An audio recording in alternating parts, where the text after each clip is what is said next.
Serial provokers are experts at seeking out flexible, easygoing people. They exploit this quality by constantly provoking their target with covert jabs, minimization, and veiled humor and patronizing.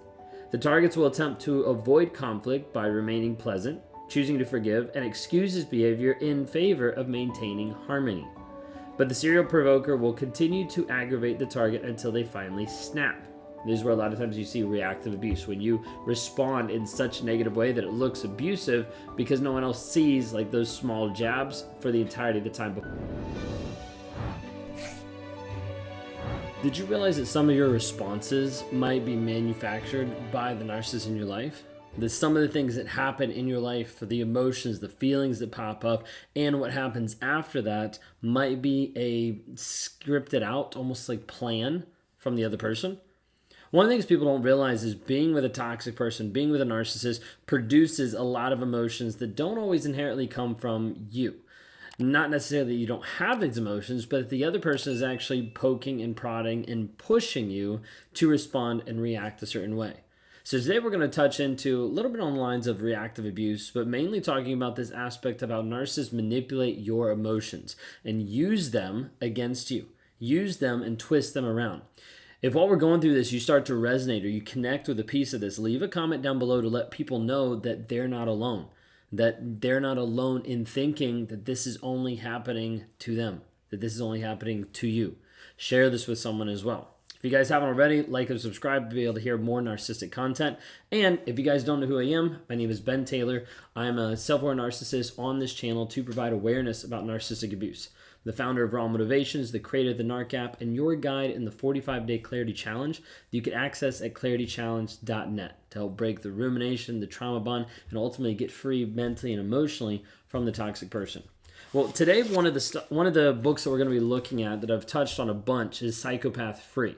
So I want to be able to bring that up. It's by Jackson Mackenzie, and it gives you an idea. On the front cover, it says recovering from emotionally abusive relationships with narcissists, sociopaths, and other toxic people. How he phrases it the majority of the time in the book is he just groups all of them together as psychopaths because that's easiest to be able to do versus saying all three of those things every single time. So if you hear psychopath, just know that it all is lumped together. Narcissist, sociopath, psychopath, he just has them all lumped together. Okay, so going into this one section talking about manufactured emotions. It says, during a relationship with a psychopath, you're likely to experience a range of emotions that you've never felt before. Extreme jealousy, neediness, rage, anxiety, paranoia. After every outburst, you constantly think to yourself, if only I hadn't behaved that way, then maybe they'd be happier with me. Do you resonate with that at all? A lot of times people that I talk to think, if only I'd done something different, he would have stayed with me. Like, if only I would have given him more sex, then he wouldn't have cheated on me. If only I would have tried harder in this way. If only I would have put up with more communication, more abuse, then maybe he would have changed. Maybe it's just going through a bad time, etc., etc. And we see this happen all the time. That you'll start to play back in your mind thinking, if only, but, and you see what it goes on and says. If only I'd behaved that way, then maybe they'd be happier with me. Think again. Those were not your emotions. I repeat, those were not your emotions. They were carefully manufactured by the psychopath in order to make you question your own good nature. Victims are often prone to believe that they can understand, forgive, and absorb all the problems in a relationship.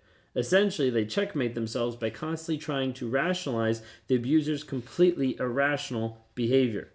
For example, you probably didn't consider yourself to be a jealous person before you met the psychopath. You might have even taken pride in being remarkably relaxed and open-minded. The psychopath recognizes this and seeks to exploit it. During the grooming phase, they draw you in by flattering you about those traits. They just can't believe how perfect you are. The two of you never fight. There's never any drama. You're so easygoing compared to their crazy evil ex. Now, we see this happen a lot of times in relationships. Now, what I want to tell you is just the other day I was talking to a client and they'd gone through the same exact thing. Where this person had started off early on starting to groom and starting to show, hey, like you don't show up this way, which is really cool. Like I love how you're not very needy. I love how you're not very clingy. Showing that like, hey, once you start being needy, once you start being clingy, then you start looking like my exes. Then you start looking like someone that I don't want in my life.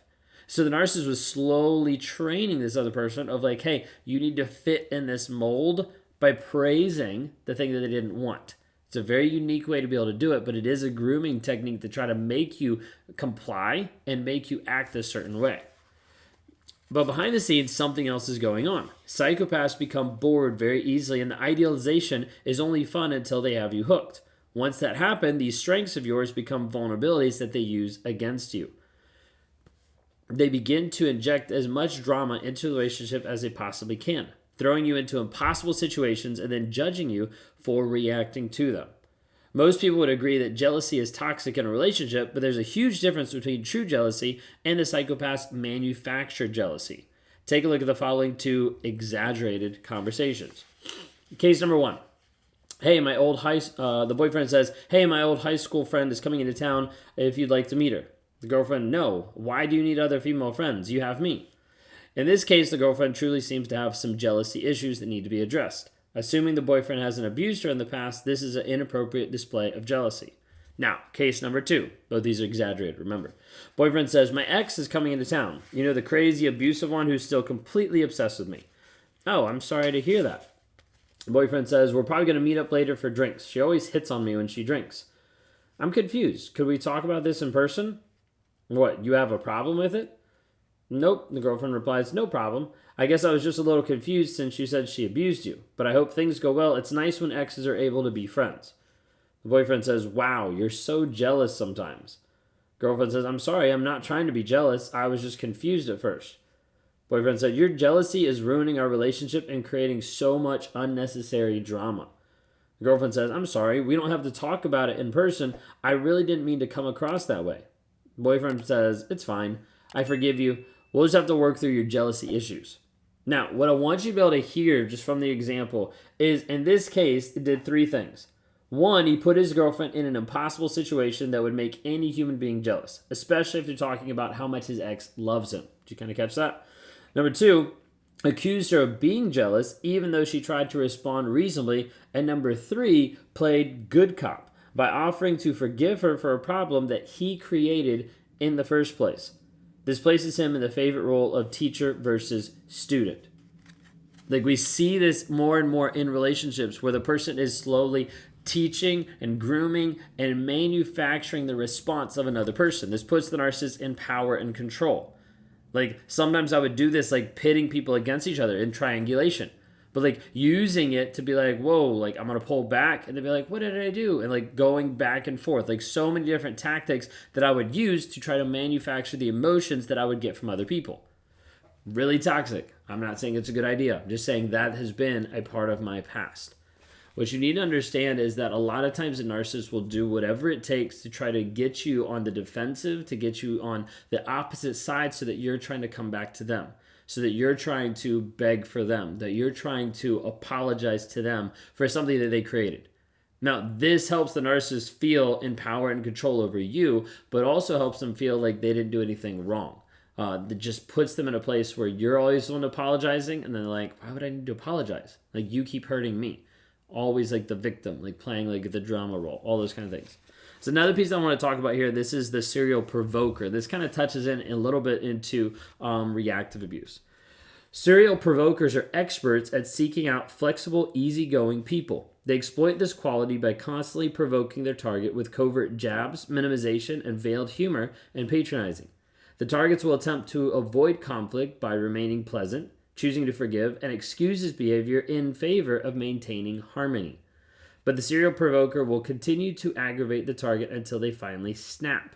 This is where a lot of times you see reactive abuse, when you respond in such a negative way that it looks abusive because no one else sees like those small jabs for the entirety of the time before you snapped. Once this occurs, the provoker will sit back, feign surprise, and marvel at how passive-aggressive, angry, and volatile the target is. The target will immediately feel bad, apologize, and absorb the blame. They're essentially shamed for rightfully losing their patience and behaving that way. The serial provoker behaves every single day. The difference is the target feels remorse, the serial provoker does not. Did you catch that? Like, that's one of the differences. That's why reactive abuse is a thing, that people start feeling bad by how they react to a situation that they were put in by a toxic abuser that manufactured that situation already. It's because they feel remorse about it. The narcissist doesn't. They're just like, So what? I got you to react. I got you to do what I wanted you to do. I don't feel bad about that. The narcissist will sit back and watch you rage out after they made you rage out. The difference is the targets feel remorse. The serial provoker does not. The target is expected to remain calm and peaceful no matter what, while the serial provoker feels entitled to do whatever they please. How did you see this in your relationship? How does this match up to the experience that you had? There'd be times where you would get frustrated, where you would blow up, get frustrated because this other person is giving you the silent treatment, or because the other person keeps doing the same thing, or keeps hurting you over and over and over again. And then when you blow up, it comes back on you, and you find yourself apologizing for getting frustrated that you got cheated on. You find yourself apologizing and taking the blame for how you responded while the other person raged. Like, there's so many back and forths. Like, when you think about this, easy way to, like, let's sum it up this way. Like, have you been apologizing for stuff that you didn't cause? Have you been apologizing for things that you didn't do? For things that you didn't start? If that's you, leave a comment down below and reach out for help. Because I need you to understand, like, if you've been at this place where you've been reacting to stuff that's not yours, like you've been responding to stuff that, like, is not under your control but has been pushed upon you, manufactured from the other person, if you've been responding these different ways and starting to apologize and take the blame, but when you sit back, you're like, wait a second, I didn't even start that, I didn't even cause that, then you might be dealing with a narcissist.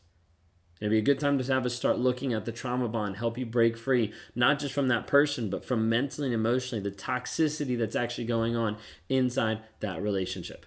If you want to talk to me one-on-one, you can reach out. You can go to rawmotivations.com, click on the one-on-ones. Would love to give you answers to your questions, help you find closure, and help you move forward in your healing process. We take people through a healing journey that morphs into a growth mindset that helps you maximize who you are on a given day. If you haven't already, like and subscribe for more narcissistic content, understanding more about it, and how to heal from the abuse that you've suffered.